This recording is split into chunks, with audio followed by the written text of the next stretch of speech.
Yeah, for sure. That's a great question, Mike. You've hit it, right? So the questionnaire is using the physical activity vital sign.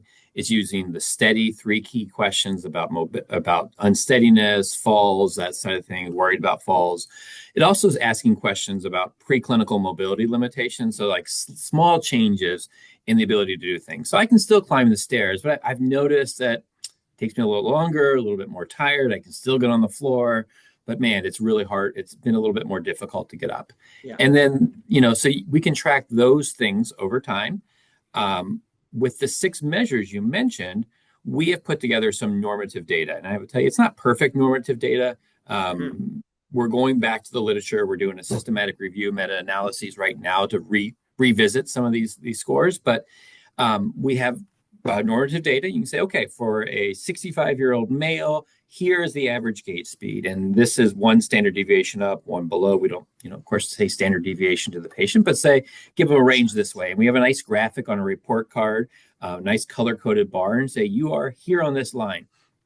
And then that can be very insightful. How am I doing?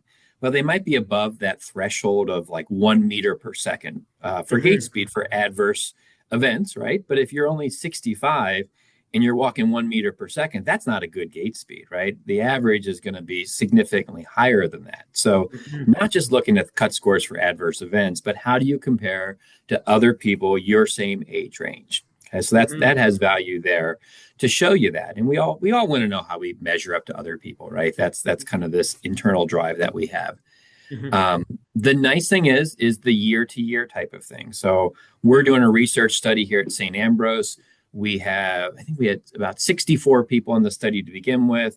We measured them at 6 months, and we are just finishing up our 12-month follow-up with these individuals. And we're going to continue the study and measure them every year for those who want to continue. But it has been very insightful to be able to show someone like, hey, you have made a significant improvement in your walking speed or your 30-second sit to stand. And they can relate it back and say, yeah, I've been going to the silver sneakers class, or I've been trying to walk a little bit more.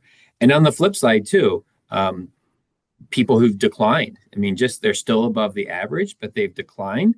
And they said, yeah, I have not prioritized physical activity. I have been at home. I'm not going out like I should. And this has been the trigger for them to say, I really should get back to doing some things there. So having that norm data, I think, is vital. It's really important to have that, but then also track that year to year changes and present in an easy form, a graphic, a nice line bar, and or a line graph, you can put a bar on there and say, this is where you're at, this is where you are. So that's been very helpful, we found in our research study.